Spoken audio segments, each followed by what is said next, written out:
I like my little index analogy because it perfectly illustrates relationships. There was so much good in our relationship. Did I mention he was really handsome and he was really fun and there was so much good to him. He was very smart, a really good kid in so many ways. But that relationship was mixed in with a lot of toxicity. Therefore, it was a toxic relationship that I did not need to be a part of. And that's hard, you guys. It's really hard to look at a relationship and say, I need to take a break. I shouldn't be in this relationship right now. Maybe I can come back to it. Or to maybe say, you know what, this relationship is not healthy and it will never be. And it might be time to sever that relationship. And I know that is harsh and that is just true. So sometimes when you get into that relationship, you have to make that hard decision. Because I promise you guys, I promise you, you cannot become the leader that you were designed to become if you're in a toxic relationship. That's why this is very relevant for leaders. This topic is relevant for leaders because I promise you, you can be the greatest leader in the world. You can be the most talented, the most good looking, you can have a ton of money, it doesn't matter. If you get into a bad relationship, it absolutely has the capability to destroy you, to keep you from your greatness. So healthy relationships is an absolute, undeniable prerequisite for you to becoming a great leader. So this topic is really important for you. I want you to go home and talk to your parents about it, talk to your friends about it, and maybe take an inventory and say, you know what, I am in a weird relationship. Maybe there are some red flags. Maybe I do need to set a boundary in that particular relationship. So apply this to you in your life, okay? So tool number 2, leaders choose to never allow toxic people to hold them back. They are strong enough to say, sorry, I don't drink Windex. Okay? Tool number 3, this is my last little story and then I will wrap up. When I was 18, I went to Kenya, Africa with a service organization called Reach the Children. And we built schools for kids in very rural areas that would have no chance for education otherwise. Has anybody ever been on a humanitarian trip to a developing country? Anybody? Yes? Where'd you go? Peru? Nice. What'd you do there? We helped build a school in a community center. Sweet. She helped build a school in a community center. That's awesome. Yeah. You went to Kenya? Me too. Sweet. And what'd you do? You built wells? Dude, that is amazing. Yes. Ethiopia? Nice. What'd you do? Built schools. So cool. You guys, if you ever get the opportunity to go on a humanitarian trip to a developing country, do it. Do whatever it takes. Sell your car, sell your kidney, sell your brother. Like, go. It will change your life. I promise you that. Just kidding. That's a little joke. It will seriously change your life. It was 2.5 weeks of my life that was so amazing. But the most significant part of this experience was meeting a 13-year-old girl named Cindy. And let me just describe this girl for you for a second. She had these dazzling white eyes and this sparkling white smile and porcelain black skin. She was stunning. She was stunning. And she was a magnet. She was like the most beautiful example of a leader that I could possibly share with you. She just shined. I don't know how to describe it. Everyone wanted to hang out with her. She was funny. She was charismatic. She was just cool. And I was lucky enough to be paired up with her for the entire day. So we spent the whole day, like, we were building a school.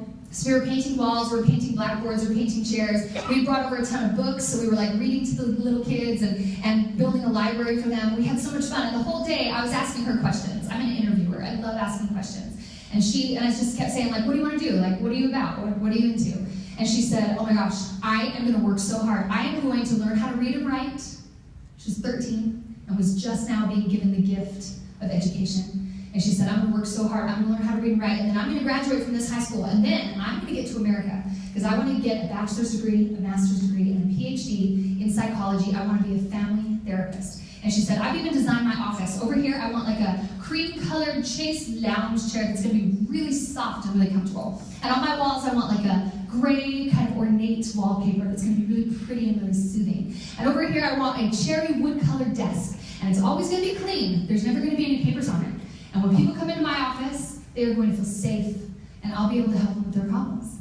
This girl had dreamed her dream. She knew exactly what she wanted. It was so inspiring. So the next day, I had to go to a different school, so I had to say goodbye to Cindy. And on the bus ride to the next school, my team leader came up to me and he said, "Hi, how was your day yesterday?" And I said, "It was amazing. I met this fantastic girl named Cindy, and we're going to be pen pals. We're going to stay in touch." And he said, "Did she tell you what's going on with her?"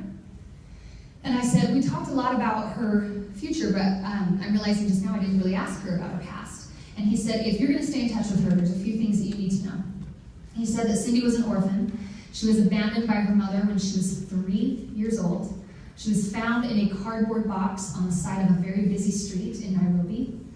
Her father had died when she was born from the disease AIDS, which is a huge problem over there. She was taken in by some very distant relatives who did not want her. There was a lot of physical, emotional, and sexual abuse in that home.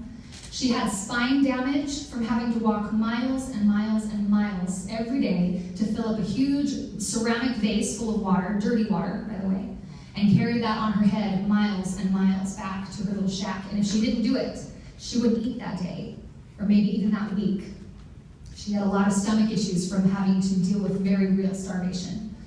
So this girl had been through such unspeakable terror, I can't even imagine. And yet, I was with this girl for 12 hours, and she said nothing about it. Nothing about it.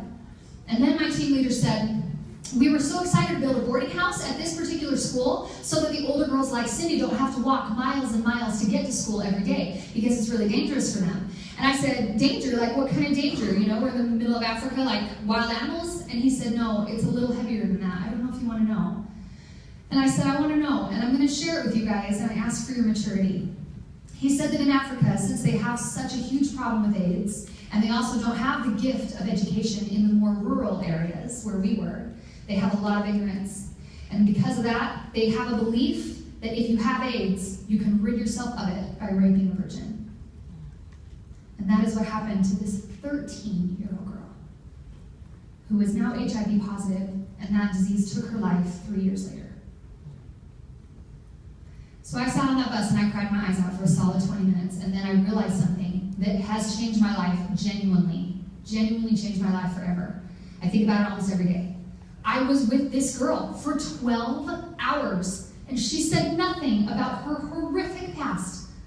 Not a word, you guys. And she so easily could have. She so easily could have said, yeah, I've just been through some hard things. And I would have had nothing but empathy for her. Nothing but empathy. Like, oh my gosh, I'm so sorry. I'm so sorry you've been through that. I wouldn't have felt like, I wouldn't have had pity for her. I would have had empathy for her. But she chose differently.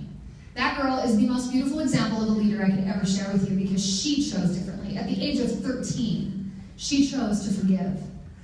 She forgave those 4 adult men who attacked her and gave her a disease that she had no control over. She forgave her mother for abandoning her. She forgave the family that abused her. She forgave and just let it go, and she moved forward. Can you imagine the type of leadership, the type of discipline, the type of mental toughness that would take on a daily basis just to get out of bed in the morning? I can't even imagine. That is the most beautiful example of a leader that I can share with you. And the reason why this is very relevant for every single one of you is because we could pass this microphone. Every single one of you beautiful young humans, we could pass the microphone, even your advisors, and every single one of us could share a story of a time where we have been knocked to our knees, where life has just knocked the wind out of us, and we've been through something very hard and very real and very valid. We could share that story, and all of us could connect to that. And that's what makes humanity kind of beautiful, that we're all connected through our stories. I love that. But in that moment, when we're in that very hard, very real, very valid challenge, we have a choice. Do we pitch our tent? Do we live there in that misery? Or do we move forward? Do we actually practice our leadership, and do we move forward and allow ourselves to have an amazing life, even if we've made mistakes, even if we've done drugs, even if we've been a bully and we've been a mean person? Do we allow ourselves to move forward and forgive? And this is something I struggle with in my daily life still, to forgive myself for mistakes that I've made. It's hard, you guys. That's why it takes real leadership. It takes real discipline. It takes real mental toughness to be a leader, to do what you guys are already doing. So I honor you for what you're already doing, and I just want to hopefully challenge you to continue along that path and don't let anything hold you back, because we need you. We need your leadership so badly. We need you to go home to your schools, and we need you to teach this. Everything that you learned today at fccla, you need to go home and teach. That's the true sign of a leader, someone who is willing to step up and say, you know what, I have a thought about that. I have an opinion about that. Let me share with you something that I just learned at my fccla conference. It's hard. That's hard stuff, but that's real leadership. And we need you guys to do that for us. I need one more volunteer, really fast. Yeah, come on up. You have a really easy job. Super easy. Okay, good. You just get to be a mic stand, and I'll use my podium. Okay, so just hold this for me. Ready? Okay, everyone's going to follow me, and I want you to keep this really, really slow. You have to follow me, okay? Here we go. We're going to go pat, clap, tap, tap, tap, tap, tap, tap, tap, tap. Keep it slow. Follow me. And if you know it, you can sing with me, okay? Here we go. This is my fight song. Take back my life song. Prove I'm alright song. My power's turned on. Starting right now, I'll be strong. I'll play my fight song. And I don't really care if nobody else believes. 'Cause I still got a lot of fight left in me. 'Cause I still got a lot of fight left in me. Good job. Give her a hand.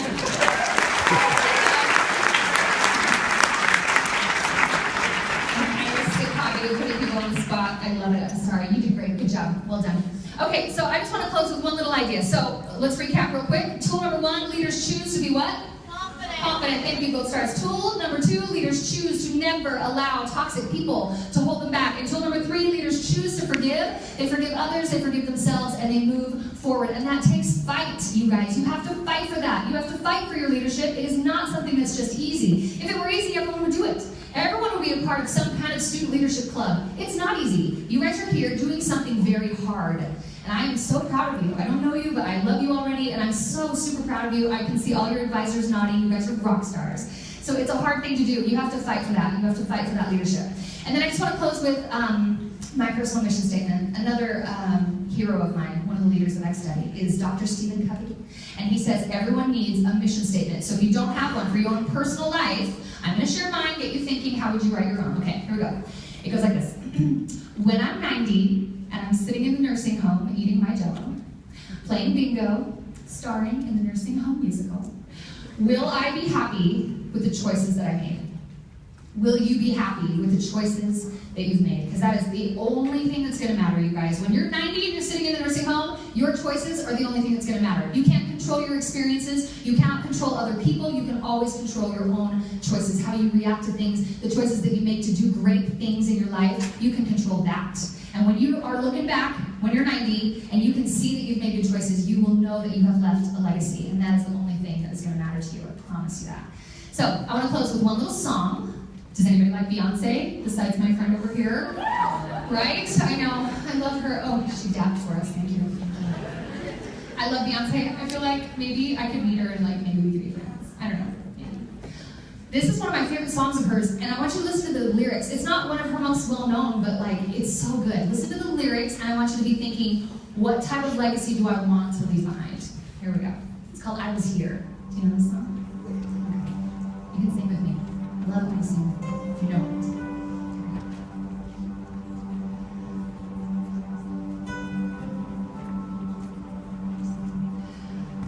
I want to leave my footprints in the sands of time. Know there was something that meant something that I left behind.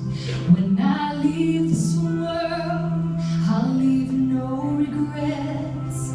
Leave something to remember so they won't forget I was here. I lived, I loved, I was here. I did, I've done everything that I wanted. It was more than I thought it would be. I will leave my mark so everyone will know I was here. Flashlights,